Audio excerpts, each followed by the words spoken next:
Good morning for you guys. Usually I say good morning because it is morning, but it is evening time for us over here. And I wanted to show you what I've been doing for breakfasts lately. I grew up eating cream of wheat and oatmeal like a lot. I was never a huge fan of oatmeal, and recently I have been doing overnight oats, and I talked about it on my Instagram stories a while ago, and I was surprised how many people didn't do them because I thought they were pretty popular, but it's been kind of fun and the kids have really gotten into it, and there's lots of ways to do it. So I want to start off by showing you the base of doing overnight oats. They're super healthy for you. You can make it almost any way you want, so it can be super yummy. The first thing you need is oats. I use old-fashioned oats. You can use quick oats, and I have heard that still oats are not as good, to not do still oats. But this is what we use, is old-fashioned oats. Any kind of milk works. You can use almond milk, soy milk. We just use regular milk. You'll do the same measurement for oats as you do milk. So just like half a cup this, half a cup that. And then you need some kind of a sweetener. I usually use like a tablespoon or two of maple syrup. You can use brown sugar, you can use honey, whatever works for you. That is pretty much the base of your overnight oats. And then you need some kind of a container with a lid. A lot of people use ball jars, but really you can use anything that has a lid so you can kind of shake it up.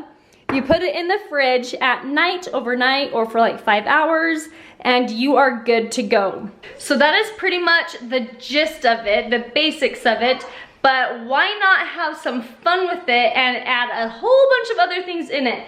Another thing I like to add to my base is a tablespoon or two of chia seeds. I've never been into chia seeds until recently, but they give you lots of fiber, and being pregnant, I will take all the fiber I can get. But I really like the texture it gives. It kind of turns it into like a pudding, like tapioca pudding almost. Anyway, I really like the chia seeds, so I add that into like my base. You can also just make your base like that. Put it in the fridge, and then in the morning add any mix-ins that you want. I like to do the mix-ins in the evening time. Whatever it is that I'm making, I'll show you a few different ways to do it tonight. Another tip, you can eat it cold, straight out of the fridge, or you can heat it up in the microwave, and we will show you guys in the morning how we eat ours. Okay, I'm just gonna go through and show you a few of my favorites that I have done, and one is cinnamon apple. Well, let me just show you the other side of this apple. No judging here. I have a toddler.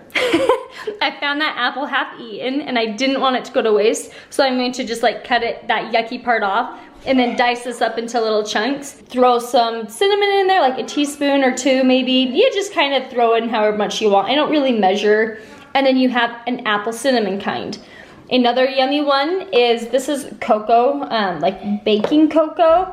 I throw this into the mix with like a tablespoon of this, and so it's just like a chocolate peanut butter mix, which is really good. You can do so much with peanut butter. I also do peanut butter and jelly, like a peanut butter and jelly one. That's really good. You can also do peanut butter and banana slices. Landon likes to add bananas in the morning. I just throw it in there in the evening while I'm putting it together because it's just easiest. So you can do literally peanut butter with so many different varieties. Emma's favorite is the almond joy, which is so good. So this is almond extract, and you need like an eighth of a teaspoon, like just the teeniest, tiniest bit of almond extract, not a lot at all, with some coconut flakes. I like the sweetened kind. And then these are mini chocolate chips. Mix that all together, and it is a really good like almond joy one. And then of course, you can't go wrong with any kind of berries. I chopped up some strawberries. You can do blueberries, raspberries. I think you could even do like heavy whipping cream if you wanted it to be like a strawberries and cream. That would be really good. So I have all of these jars in here. I'm gonna call the kids in and see what they are going to come up for their breakfast. All right, kids, who wants to make breakfast? It's 6:30 at night. Emma, what kind do you want to make? We're gonna see. Almond joy. Almond joy. I knew it. I told you she likes that kind.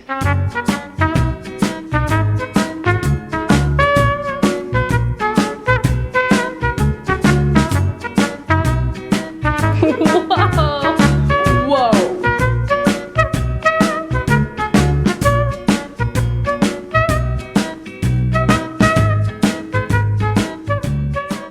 Now, if you go to Pinterest, they have tons and tons of different ideas on how to make overnight oats, but theirs also look really pretty, and I even saw in one of the blog posts, it was like, they did it on purpose just for their photos. It doesn't have to be pretty layers, and you don't have to shake it, but we like to shake it. But this doesn't look as pretty as Pinterest does because this is, well, real life.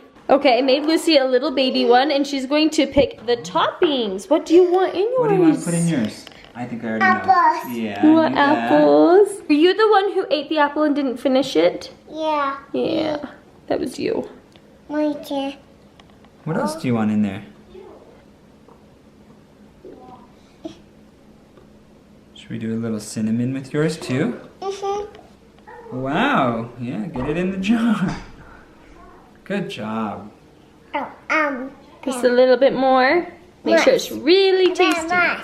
Did we make a mess? That's okay. Here, do you want to try it?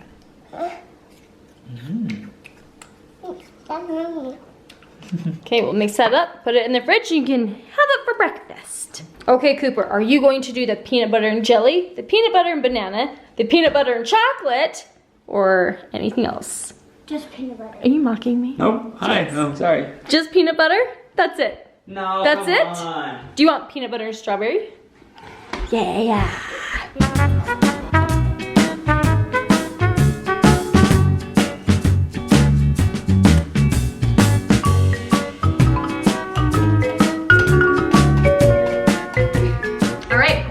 Upstairs, so I made him for his. It's cocoa powder with mini chocolate chips and a scoop of peanut butter. It is so good, you guys. I love doing this. My turn. So I typically fast in the morning, but something I learned at school is that fasting in the evening is better. So I'm going to actually start to try to eat more breakfasts and then not eat so much in the evening instead. So I love me some overnight oaties.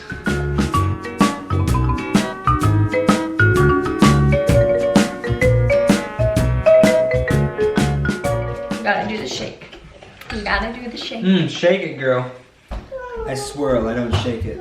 Okay, let's be real here. The real reason why we make overnight oats for the kids on the weekends is so that we can sleep in the morning. Yeah. They say, I'm hungry. I say, okay, your breakfast is in the fridge. Eat up.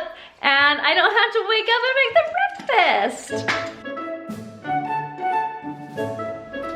All right, about 12 hours later, and we've got our oats ready for breakfast. Yes, I literally just crawled out of bed. At this point, if you want to add more milk, maybe your oats absorbed everything and you like it to be a little bit runnier, you can add more or you can eat as is. I like to put mine in the microwave for about 30 seconds just so it's not freezing cold, but it's still kind of cool. Okay, so I just tried a little bite of everyone's overnight oats, and I would say my favorite was Porter's, and his had peanut butter, little mini chocolate chips, and some cocoa powder, and it was so delicious. Second up was probably Landon's. His had, is this his? Maybe this is his, I don't know. No. Landon's had some cinnamon, brown sugar, maple syrup, strawberries, cinnamon, and I think a little bit of peanut butter as well. So, if you guys do overnight oats, go ahead and tag me on Instagram so I can see your creations.